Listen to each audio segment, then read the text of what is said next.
સમિતિના પ્રમુખ શ્રી અમિતભાઈ ચાવડા સાહેબ ઉપસ્થિત છે।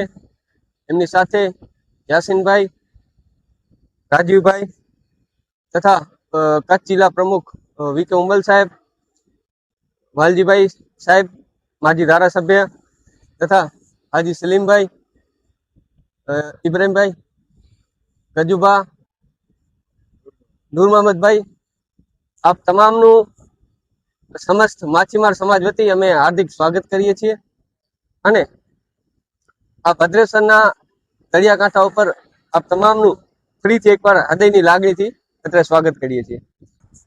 આ 409 કિલોમીટરની અંદર સાહેબ કુલ 13,000 માછીમારો એ 8 મહિના સિઝન દરમિયાન દરિયાકાંઠા ઉપર રહી અને પોતાનું અને પોતાના પરિવારનું ગુજરાન ચલાવે છે।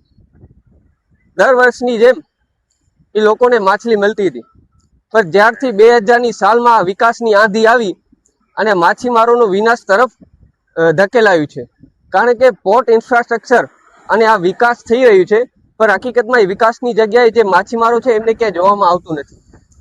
આજે આપણે જખો બંદર એ સુરક્ષાના મુદ્દા ઉપર ડિમોલેશન કરી નાખ્યું। એ જ રીતે સમગ્ર ગુજરાતની અંદર જેટલા નાના નાના માછીમારોના બંદર છે એ તમામે તમામ બંદરો સુરક્ષાના મુદ્દા ઉપર ડિમોલેશન કરે છે। પણ બીજી તરફ આપણે જઈએ તો લખપતની અંદર ત્યાં પાકિસ્તાનની બોર્ડરની નજીક એ આર્ચન કંપનીને પોર્ટ અલોટ કરવા માટે સુરક્ષાનો મુદ્દો નથી નડતો।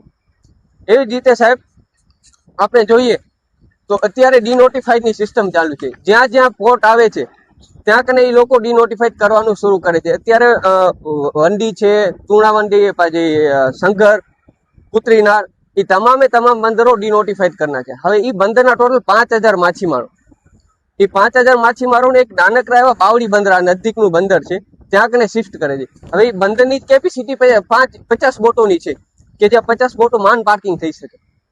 તો 5000 લોકોને કોઈ પણ વ્યવસ્થા વગર, કોઈ પણ વૈકલ્પિક વ્યવસ્થા નથી ત્યાં કને। અને તમે અહીંયાથી આવ્યા છો એટલે તમે જોઈ જશે કે બંદર ઉપર કોઈ જાતની સરકારી સુવિધા નથી। આ જેટલા પણ ઝૂંપડાવાળી માછીમારો રહે છે એ હંગામી ધોરણે રહે છે। બીજું જે જમીન માટે 2004થી હંગામી ધોરણે રહેવા માટે જમીનની માંગણી કરેલી છે। ઘણી વખત માંગણી કર્યા છતાં પણ જ્યારે મીઠા ઉદ્યોગને જમીન આપવામાં આવે છે પણ માછીમારોને એ જમીન આપવામાં આવતી નથી। બીજો સાહેબ મીઠા ઉદ્યોગ જે છે એ જે મીઠા ઉદ્યોગના દરિયાની અંદર જવાથી અત્યારે 5-5 કિલોમીટર સુધી દરિયામાં પારા બાંધી નાખ્યા। આપણે જે જગ્યા ઉપર બેઠા છીએ એ દરિયા પહેલે અહીંયા 1 કિલોમીટર આગળ હતું, હવે આ દરિયો આમ ખસતો જાય છે ગામ તરફ। એટલે એ પર્યાવરણીય એક અસર ખૂબ મોટી જોવા મળી રહી છે। અને જે આપણે બંદરો ડિનોટિફાઈડ કર્યા તો એ ફક્ત પોર્ટ નાખવા માટે જ બંદરો ડિનોટિફાઈડ કર્યા છે।